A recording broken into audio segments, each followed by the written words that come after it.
soaked in folds of midnight waters, side by side, we sons and daughters. We set forth for no king's orders, but we'll sail together.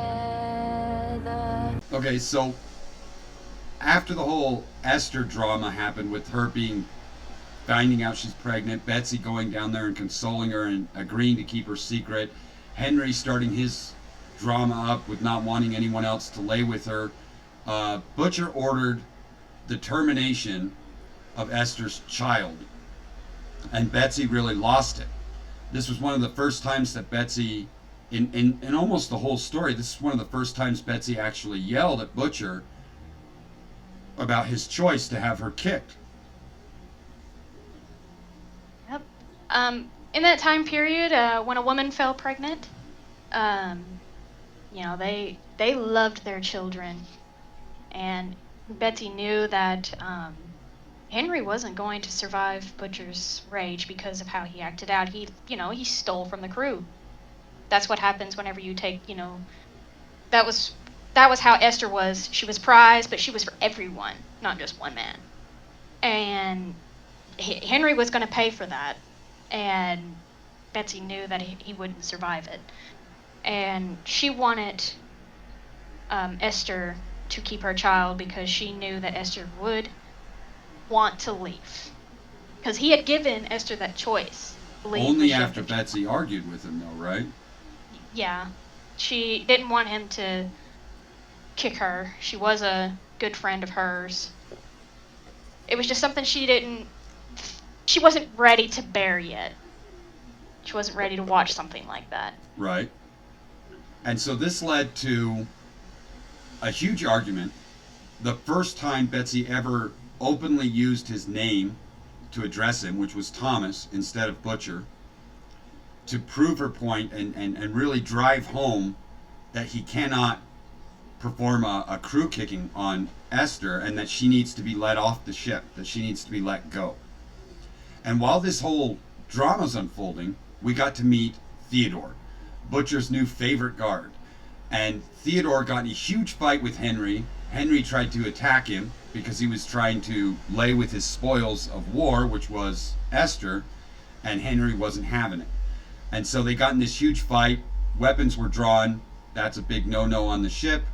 And so Henry ended up dying, if I remember correctly, right? Oh yeah, he's a dead man. And Theodore was Butcher's attempt to sink into how different Betsy's life was aboard the ship now.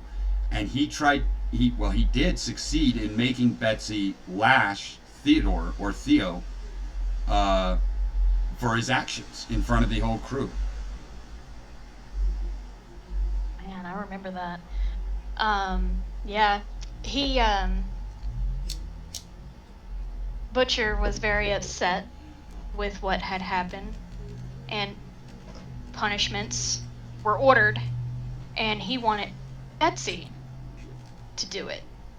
And she wasn't ready for that, but, she was forced into that situation. She went up there, she held the lash in her hand, and what was it, the captain's daughter? Is that what it was called? Yes, the Nine Tails. Captain's daughter.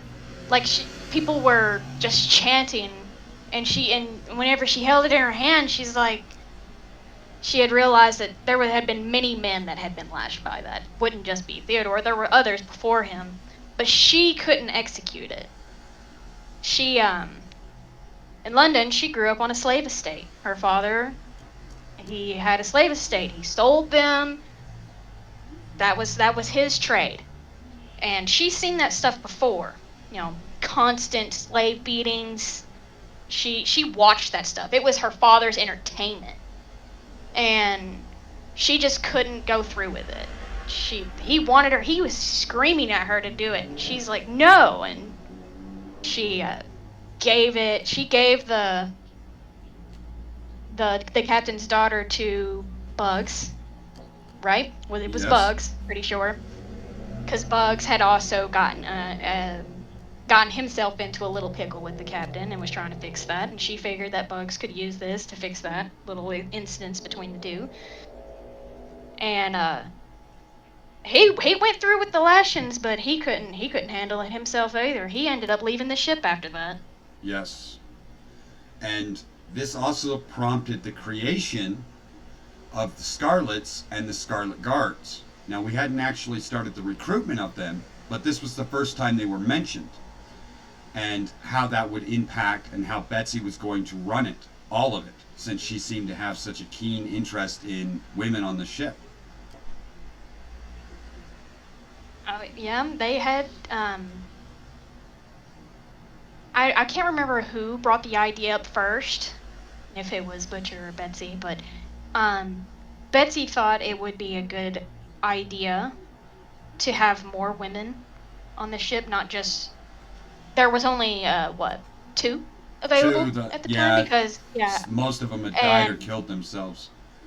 Yeah, because Anna, she committed suicide. She was out of the picture. Esther was pregnant. She was no longer to be toyed with because she was about to be tossed off. And it was just Judith. Butcher never allowed any of the men to sleep with her.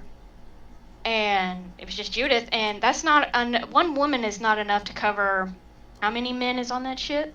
40. Close to 100. Yeah, 40. I was about to say. Well, I think it's it was a big 40 crew. at the time that happened, but I think the ship can hold 200 men and usually balances around 70 or 80. I had thought the count was closer to 80, but I guess that's now in our present. It's Right. closer to 80 now. With the That's full where I got recruitments confused. and recovery. Because we were playing catch up there for a while with the hiring anybody that would join, and then forcing people to join, and then hiring recently freed slaves. We went through a whole process of trying to get people back into the ship. Yeah, because Butcher was still suffering from the status battle. Not just Crowley's battle, but he was also suffering. He had lost men to the status battle and Crowley battle. So, he had lost a great number of men. They had taken a few small ships and, brought some of those guys fighting men over. I remember that, yeah. Okay, so this also prompted you to create the Wright estate. Julian, Howard, Autumn, Alfred Odom. Wright, Abigail Wright. You created this in-depth detail about these NPCs that are part of Betsy's family.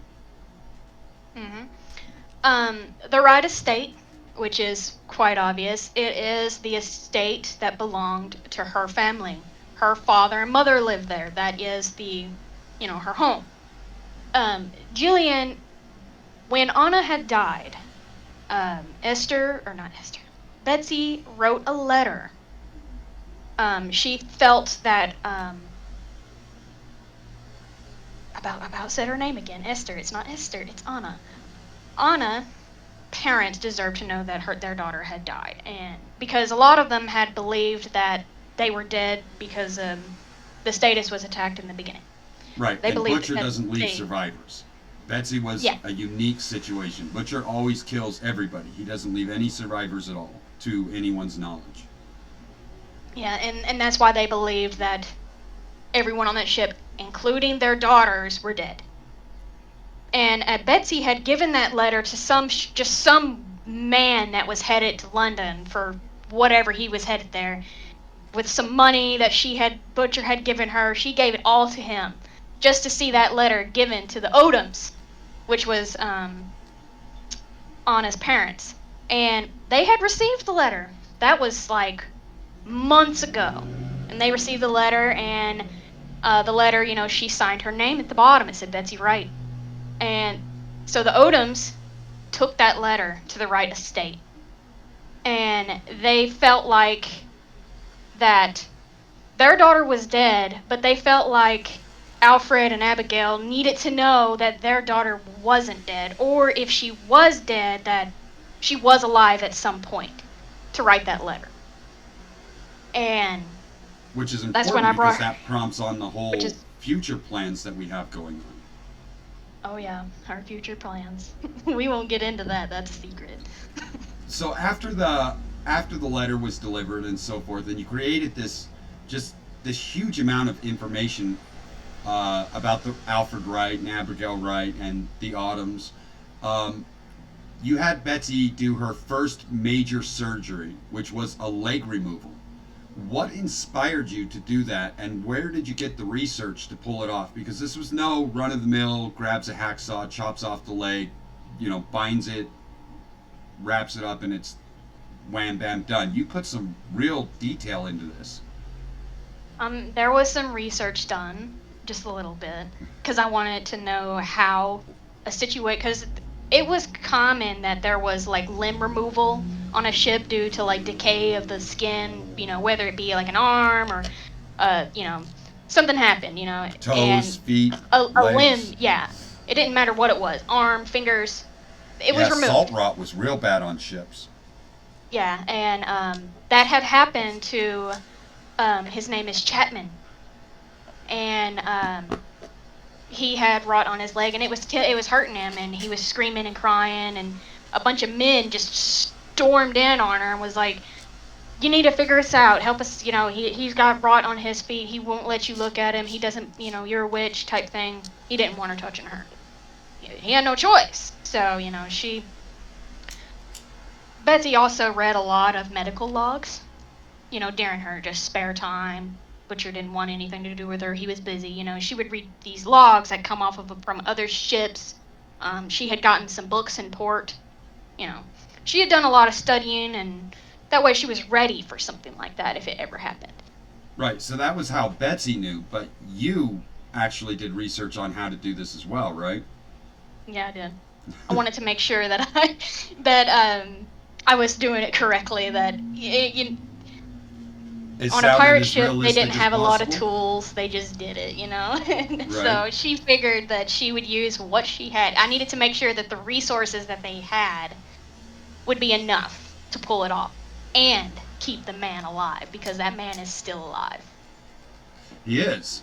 And this quickly led to the introduction of Gibbs, the new quartermaster, and he was recruited as the gunner. He was the main gunner of the ship, and then he was recruited by the crew and voted in as the new quartermaster, with the removal of Bugs, who was a favored character of mine. I mean, the man was legitimately scared of water. He was afraid of beasts in the water, monsters, sharks, you name it. He wouldn't get in water, so he just walked around stinking to high hell all the time. He was one of my favorite characters. Hey, Betsy actually talked him into getting a bath. Yes, she did. And so we introduced Gibbs, and he's this very thick, accented Irishman. All right. Yeah. Right? I remember the guy. Okay, yes, so I remember the man. How do you think Gibbs was introduced? Like, how do you feel Betsy's reactions to Gibbs have been so far? Well, she had a decent relationship with Bugs. She tries to have a relationship with everyone. Know right, them on at least on a first name basis. As the quartermaster, and the captain refused it. Yeah, the crew did want her as the quartermaster, but Butcher refused that, and that's why she doesn't want to be one, but she wants to keep that image that she has gained. They trust her. She doesn't want to be known as the witch. She wants people to trust her as they would one another, because that's their family. Men, they know each other. She wants to be like that. She wants to be trusted like they have. She wants that relationship with the crew members.